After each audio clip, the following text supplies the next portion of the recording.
नमस्कार दोस्तों, मैं शुभम परगाई स्वागत करता हूं आपका अल्टा स्टडी एजुकेशन प्लेटफॉर्म पे। यहाँ पे मैं आपके लिए लाया हूँ प्रीवियस ईयर एमसीक्यू सीरीज, जहाँ पे हम कम से कम 1000 क्वेश्चन करेंगे। और इसका सेट नंबर सेकंड है। आप इसका सेट नंबर 1 सिंपली हमारे चैनल पे जाके देख सकते हैं। और हम यहाँ पे कवर करेंगे previous year MCQ of SSC, GD, MTS, CGL और सीएचएसएल। और रेलवे में जो भी प्रीवियस में क्वेश्चन आए, रेलवे ग्रुप डी और सीबीटी 2 में जो भी क्वेश्चन है हम उसको भी कवर करेंगे। और आप इसकी पीडीएफ सिंपली हमारे वीडियो के डिस्क्रिप्शन पे जाके दिए गए लिंक से, टेलीग्राम चैनल के लिंक से डाउनलोड कर सकते हैं। हाँ, आप इस लिंक को कॉपी पेस्ट कर दीजिए टेलीग्राम में। अगर आप यहाँ से इसे डायरेक्ट में ओपन करेंगे, ओपन नहीं होगा, तो ये टेक्निकल इशू है। तो आप इसको कॉपी पेस्ट करके सिंपली चैनल का एक्सेस ले सकते हैं। और हम यहाँ पे टॉपिक कवर करेंगे, ये सभी टॉपिक हम कवर करे जाएंगे। तो आप देख रहे हैं लेक्चर शुभम परगाई के साथ। तो लेक्चर शुरू करते हैं। पहला क्वेश्चन है, भारत का फर्स्ट वायसरॉय कौन था? तो ऑप्शन हमारे हैं Lord Canning, Lord Cornwallis, Lord Minto second और लॉर्ड कर्जन। तो आंसर है हमारा लॉर्ड कैनिंग। कौन थे? लॉर्ड कैनिंग हमारे फर्स्ट वायसरॉय ऑफ इंडिया थे 1857। 1857 की क्रांति के बाद 1857 की क्रांति के बाद लॉर्ड कैनिंग को ईस्ट इंडिया कंपनी ने गवर्नर जनरल ऑफ इंडिया को रिप्लेस करके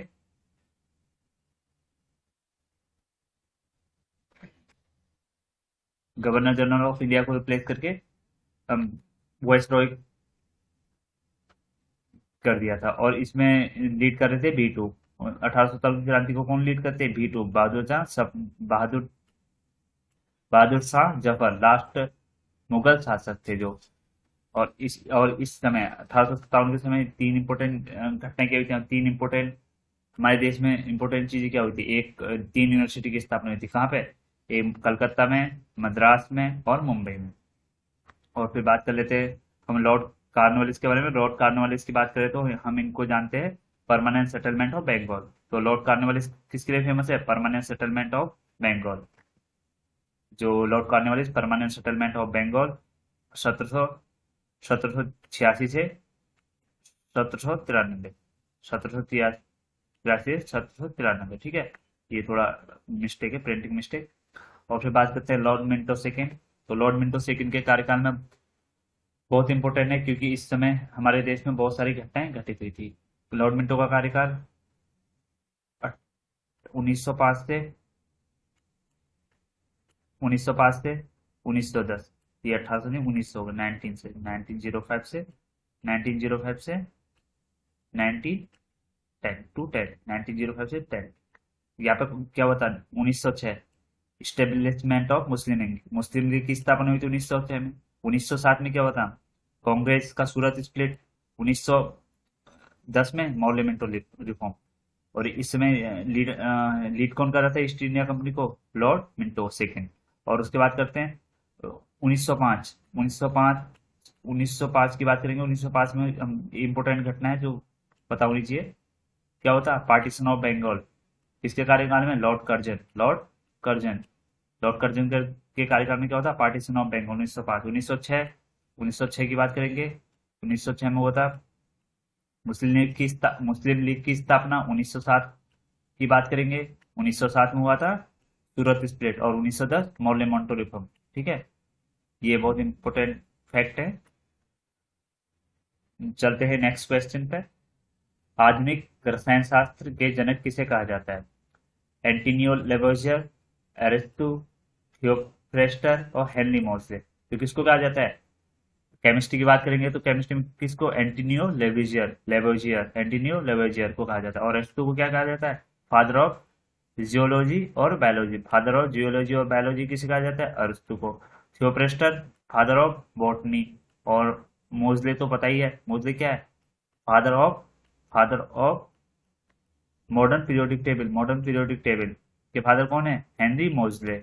अगर बात करेंगे simple father of periodic table तो क्या होगा? मेंडली।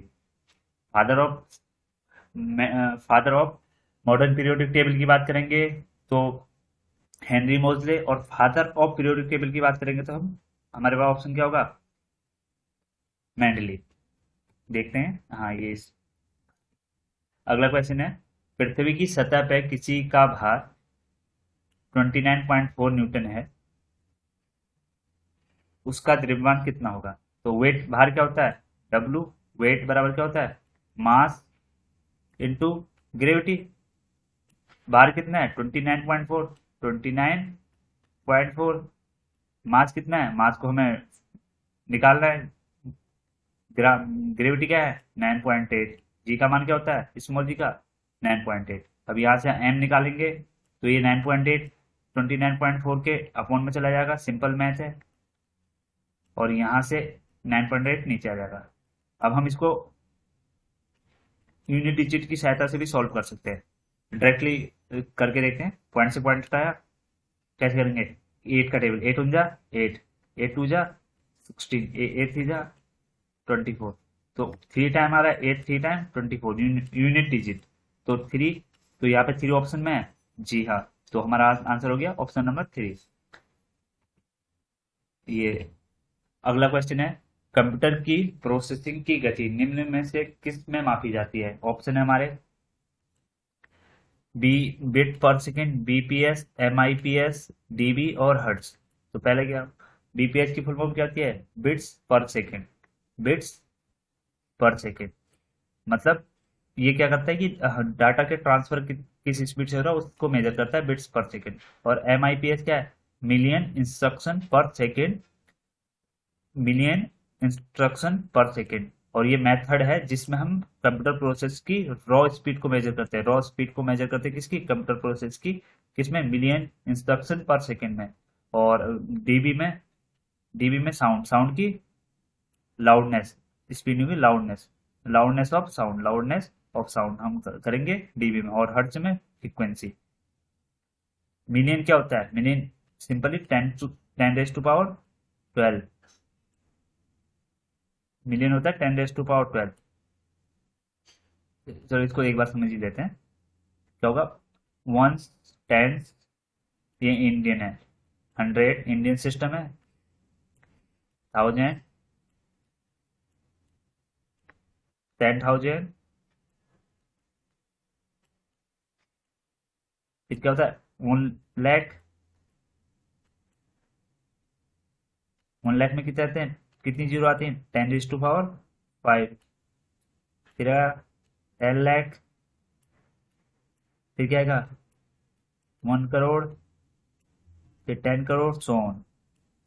ये है Indian system, Indian measurement system. और इंटरनेशनल में क्या होता है? वंस वंस रहेगा, टेंस टेंस रहेगा, 100 100 रहेगा, 1000 1000 रहेगा, 10,000 10,000 रहेगा, और लाख लाख रहेगा। और 10 लाख क्या होता है? 10 रेज टू पावर 6। इसको क्या कहते हैं हम? 1 मिलियन। उसके बाद क्या होगा? 10 मिलियन। उसके बाद क्या होगा? 100 million. 10 raise to power 6, 1 million. 10 raise to power 7, 10 million. 10 raise to power 8, 100 million. और 10 रेज टू पावर 9। मिलियन के बाद बिलियन, और फिर 10 बिलियन, फिर 100 बिलियन, फिर आएगा 1 ट्रिलियन। ठीक है, 1 ट्रिलियन, ऐसे ही चलता रहेगा ये। अगला क्वेश्चन देखते हैं, होप सो आपको ये समझ में आया होगा। अगला क्वेश्चन देखते हैं, कंप्यूटर प्रोसेसिंग में जब डाटा ट्रांसफर होता है उसको हम क्या कहेंगे? डाटा ट्रांसफर होता है तो उसकी जो स्पीड होगी उसे मेजर करेगा बिट पर सेकेंड में।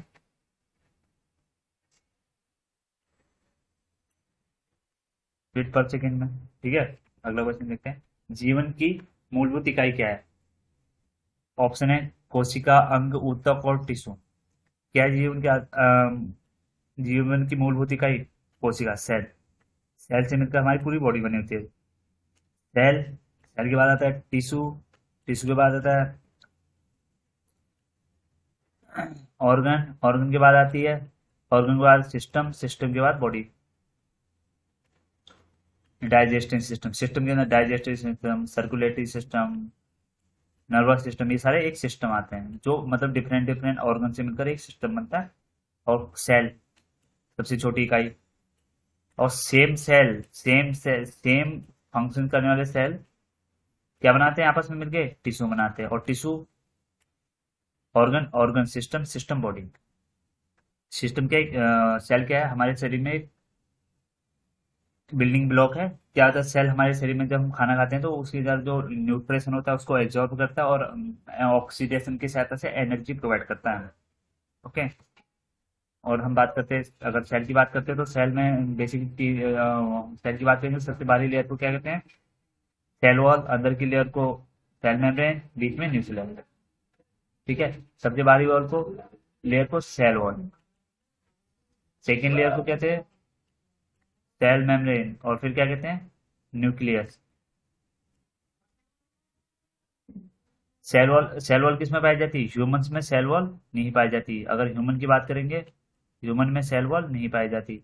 और अगर बात करेंगे, जैसे क्वेश्चन आया कि ह्यूमन सेल की सबसे बाहरी लेयर क्या होगी? Cell membrane. अगर ओवरऑल क्वेश्चन आया कि सेल की सबसे बाहरी लेयर क्या होती, तो सेल वॉल। और न्यूक्लियस, फिर क्या होता है? न्यूक्लियस। तो न्यूक्लियस के अपसेंट और प्रेजेंट के हिसाब से हम सेल को फिर दो भागों में बांटेंगे। क्या? एक प्रोकैरियोटिक, प्रोकैरियोटिक और यूकैरियोटिक। प्रोकैरियोटिक क्या होता है? जिसमें न्यूक्लियस नहीं होता, न्यूक्लियस नहीं होता। और यूकैरियोटिक में क्या होता है? न्यूक्लियस। यूकैरियोटिक में क्या पाया जाता है? न्यूक्लियस पाया जाता है, न्यूक्लियस प्रेजेंट होता है। और प्रोकैरियोटिक में क्या होंगे? सिंगल सेलुलर होते हैं। प्रोकैरियोटिक सिंगल सेलुलर और यूकैरियोटिक बोथ होते हैं, सिंगल सेलुलर भी और मल्टी सेलुलर भी। ठीक है। तो हम कैसे इसे याद करेंगे? यूकैरियोटिक मतलब ऊपर, कोई चीज जब ऊपर होते है मतलब एज बढ़ जाती है, वो क्या होता है? मैच्योर हो जाता है। तो उसके बाद सब चीज उपलब्ध होती है, बहुत चीजें होती है और वो उसके बाद न्यूक्लियस भी होता है। ठीक है। ये हम इसको ऐसे याद कर लेंगे। और सेल के अंदर और क्या क्या चीजें पाई जाती हैं? न्यूक्लियस पाया जाता है, ribosomes, Golgi body, cytoplasm, mitochondria. Mitochondria क्या कहते हैं? आप कमेंट करके हमें बता सकते हैं माइटोकॉन्ड्रिया को क्या कहते हैं। अगला क्वेश्चन है, कर्क रेखा भारत के राज्यों से गुजरती है। ऑप्शन है यहाँ पे गुजरात, झारखंड, असम और मिजोरम। अगर हम इसको मैप पे देखेंगे तो क्या होगा? गुजरात होगा कहीं इधर, झारखंड होगा इधर, बिहार से अलग होके असम होगा हमारा कुछ ऐसे बीच में, ऐसे इतना ऐसे असम होगा। तो कर्क रेखा कहाँ से जा रही है? यहाँ से जाती है गुजरात से होते हुए ऐसे ऐसे ऐसे। ठीक है। तो यहाँ कहाँ नहीं जा रही? असम पे। तो ऑप्शन हमारा होगा असम। आंसर क्या होगा? असम से नहीं होके जाती। चलो हम इसको देख लेते हैं कि कर्क रेखा भारत के किन के राज्यों से गुजर के जाती है। देखिए मैप पे आप, इंडिया का मैप है। अब इसको देखते हैं, अगर ये हमारी कर्क रेखा है, tropic of cancer, tropic of cancer कहाँ कहाँ से जा रही है? कहाँ से शुरू हो रही है? ये कौन सा स्टेट है? गुजरात। ये कौन सा है? यहाँ चुन्नू सा कहाँ पे मिल रही है? ये मिल रही है हमारे राजस्थान में। उसके बाद कहाँ जा रही है? एमपी, मध्य प्रदेश। उसके बाद क्या है? ये है, ये सर छत्तीसगढ़। फिर उसके बाद यहाँ पे झारखंड, फिर वेस्ट बंगाल, फिर त्रिपुरा, फिर मिजोरम। तो ये है हमारी कर्क रेखा का हमारे कौन कौन से राज्यों से होकर गुजरती है ट्रॉपिक ऑफ कैंसर। इसको सिंपली आपको रटना नहीं है, बस इस एमिनेशन को दो बार देख लीजिए। कहाँ से शुरू होती है? गुजरात से। कर्क रेखा कहाँ से? गुजरात से शुरू होती है। फिर कहाँ जाती है? थोड़ा सा बाहर राजस्थान को शेयर करती है, फिर मध्य प्रदेश, फिर Chhattisgarh, Jharkhand, West Bengal, Tripura, Mizoram. Hope so आपको ये हैंड टू हैंड याद होगी हो, दोबारा इसे याद करने की जरूरत ना पड़े। अगला क्वेश्चन देखते हैं, नरसिम्हा कमेटी किससे संबंधित है? राजनीतिक सुधार, चुनाव सुधार, बैंकिंग सुधार। अगर हम बात करते हैं नरसिम्हा कमेटी की तो बात करेंगे बैंकिंग रिफॉर्म की। किसकी बात करेंगे? नरसिम्हा कमेटी की बात आएगी तो बैंकिंग रिफॉर्म के लिए नरसिम्हा कमेटी का गठन किया गया था। भारत के अगला क्वेश्चन है, भारत के प्रेसिडेंट राष्ट्रपति का महाभियोग इम्पीचमेंट प्रोसेस कहाँ से शुरू होती है? तो लोकसभा से, ऑप्शन है लोकसभा से, राज्यसभा से, संसद के किसी भी सेशन से, और संयुक्त बैठक से। तो इसके बाद बारे में नॉलेज दे देते हैं। राष्ट्रपति, अगर भारत के राष्ट्रपति की बात करें तो फर्स्ट, प्रथम, पहला नागरिक ऑफ इंडिया। पहला नागरिक होता है कौन? भारत का राष्ट्रपति। अगर जब हमारी सेंसस होती है, जनगणना होती है, तो सबसे पहले किसको काउंट किया जाता है? प्रेसिडेंट को। इसलिए फर्स्ट नागरिक कहते हैं राष्ट्रपति को। राष्ट्रपति की बात करेंगे हमारे, आर्टिकल नंबर 52। कौन है भी? मिस्टर रामनाथ कोविंद जी। आर्टिकल 52। और प्रथम नागरिक कहलाते हैं। इनकी मिनिमम एज कितनी होती है? मिनिमम तो 35 के होनी चाहिए, मेच्योर होने चाहिए राष्ट्रपति, ठीक है, 35 ईयर। उसके बाद हमारे एग्जीक्यूटिव का अध्यक्ष, भारत गणराज्य कार्यपालिका अध्यक्ष होता है, एग्जीक्यूटिव अध्यक्ष होता है, ठीक है, राष्ट्रपति। और जब राष्ट्रपति के इम्पीचमेंट की बात करेंगे, आर्टिकल नंबर 62 की बात करेंगे। और क्या होता है? 1/3, 14 दिन पहले हमें क्या करना होता है? अगर राष्ट्रपति का इम्पीचमेंट कर रहा है, 14 दिन पहले उन्हें सूचित किया जाता है, लिखित पर सूचित करके बताया जाता है कि आपका इम्पीचमेंट किया जाएगा। उसके बाद 2/3 2/3 वोट के साथ मेजोरिटी पास होनी चाहिए। मतलब किसी भी, क्या होता है, राष्ट्रपति का जब इम्पीचमेंट होता है, किसी भी सेशन से आप स्टार्ट कर सकते हैं, और उस सेशन में दो दो 2/3 बहुमत से वो पास होना चाहिए। 2/3 मतलब कितने परसेंट होगा? इंटू 100, तो कितने परसेंट आया है आपका? 66.66%। इतने परसेंट से पास होना चाहिए, तब जाके वो इम्पीचमेंट होगा। पहले पहले सेशन में होगा, फिर दूसरे सदन में होगा, ठीक है। तो हम किसी भी सदन से स्टार्ट कर सकते हैं। क्वेश्चन देखते हैं। भारत के प्रेसिडेंट का महाभियोग कहाँ से शुरू हो सकता है? संसद के किसी भी सेशन से कर सकते हैं। अगला क्वेश्चन है हमारा, बेसबॉल में कितने खिलाड़ी होते हैं? अगर हम बेसबॉल की बात करते हैं तो इसमें कितने खिलाड़ी होते हैं? बेसबॉल में होते हैं हमारे 9 प्लेयर। कितने होते हैं? 9। हम थोड़ा बेसबॉल के बारे में जानते हैं। पहले हम देखते हैं कि कितने, कौन कौन से स्पोर्ट्स में कौन कौन कितने प्लेयर होते हैं।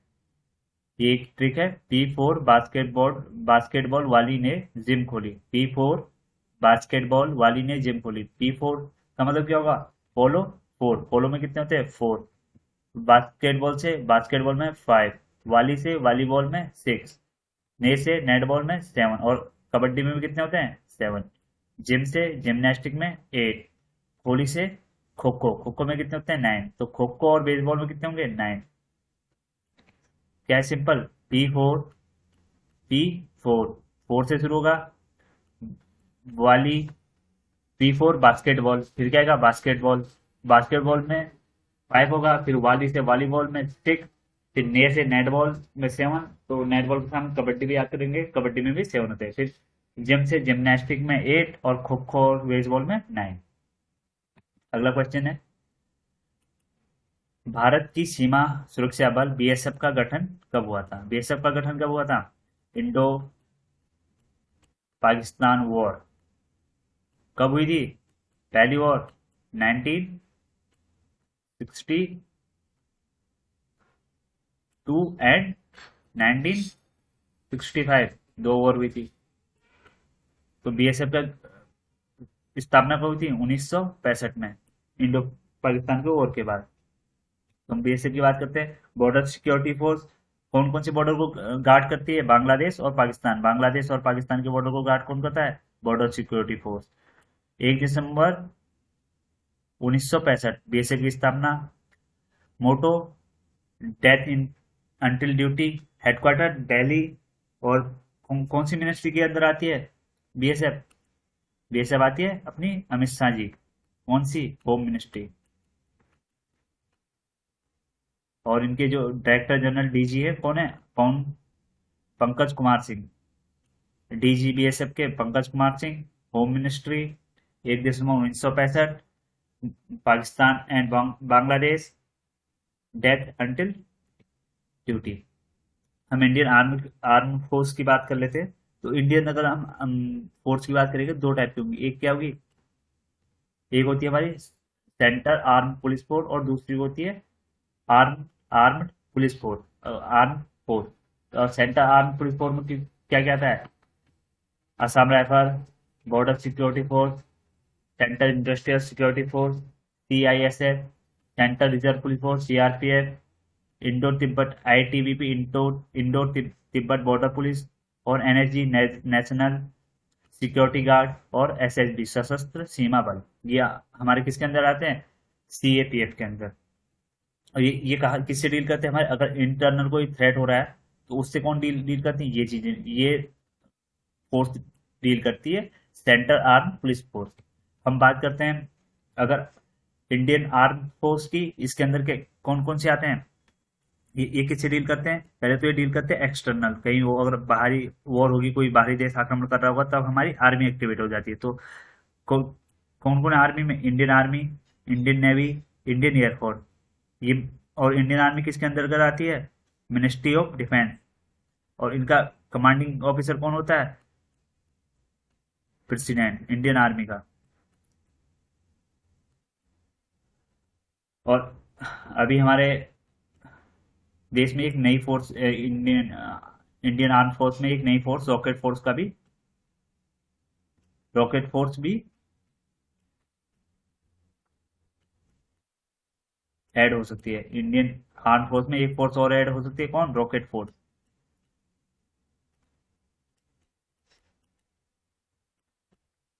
ये था आज का लास्ट क्वेश्चन।